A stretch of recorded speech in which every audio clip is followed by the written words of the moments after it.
Magandang araw po sa inyo at welcome back dito sa ating panibagong video. Para sa vlog na ito is ating pag-uusapan mga kapolitika itong balita na kung saan is na-deny, na-decline po at hindi pinayagan ang hiling na interim request ni former President Rodrigo Roa Duterte dito sa kanyang kaso sa ICC. So maraming mga reason na sinight itong ICC at para sa akin is napakawalang kwenta nung mga dahilan ng ICC kung bakit hindi nila pinayagan, at isa na nga doon yung reaksyon ni Hanlet Avancenia at ni Kitty doon sa airport nung March 11. So para sa akin is napaka-understandable naman kung ganoon ang maging reaksyon nila dahil nga walang warrant of arrest and then kinidnap din nila doon sa The Hague immediately, abruptly. So biglaan yung pangyayari, and of course ganoon talaga ang maging reaction nila dahil nila, mahal sa buhay yung nakasalalay doon at biglang dinala doon sa dahig at ikinulong. So para sa akin is valid naman yung naging reaction nila, pero isinama yun ng ICC. Pero sa tingin ko is meron talagang someone na kumumpas at pumigil dito sa interim release na supposed to be is agagawan dito kay former President Duterte, kasi nga sinabi doon na hindi tinuloy yung supposed to be na hearing nung September 23rd dahil nga sa cognitive impairment. So ibig sabihin is hindi niya na maalala yung mga bagay-bagay na nangyari noon or nakakalimot na siya. So ang medical assessment doon mga kapolitika is both yung prosecution team at yung defense team, at even nga yung medical team mismo ng ICC. So yun ang assessment nila, pero ang gusto daw nila is magkaroon pa ng independent daw na medical assessment.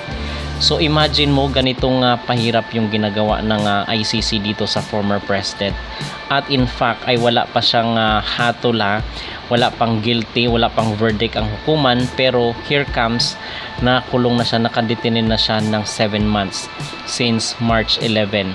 So we personally believe na merong kumukumpas dito sa ICC, at kung bakit pumunta itong si Trillanes doon sa Netherlands ay para yon ang kanyang maging role doon, yon ang kanyang maging papel. So ang sabi ng mga netizen ay baka nagkabayaran daw or meron na daw deal, kasi nga sabi ni Remulla doon ay done deal na daw ang ICC at Pilipinas. So nung hindi nagrebattle itong prosecution team doon sa interim release dahil nga sa medical or health issues ni former President Duterte, ay agad na alarma itong Malacanang at nagpadala agad siya doon ng emisary sa katauhan or sa pamamagitan ni Trillanes. So yun ang basa ko kung bakit napigilan itong interim release supposed to be ni former President Duterte. Kaya ang sabi ni Sara is meron na di umanong bansa na tatanggap sa kanya. So we personally believe, sino ba itong pumipigil sa sa interim release or sa pansamantalang paglaya ni Digong? So walang iba mga kapolitika kundi ang Malacanang.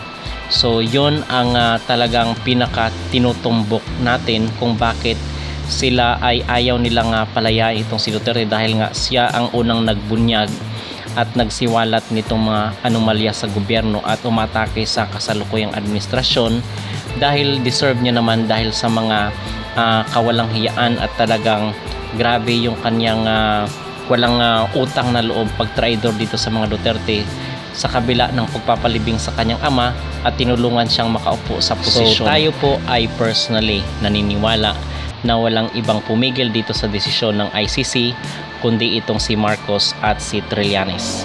Okay, kasi nagkasundo sila sa isang bagay na pahirapan itong mga Duterte, kasi alam naman natin na itong si Trillanes ay talagang hard na anti-Duterte ito. So naging inutusan ito doon ng Malacanang sa ICC. Hindi natin alam kung it involves money, at yun ang paniniwala ng mga tao na baka daw nagkabayaran, kasi ano naman ang maging papel ni Trillanes doon in the first place ay wala po tayong ugnayan, kasi nga pinuto na, diba? Hindi na tayo under ng ICC.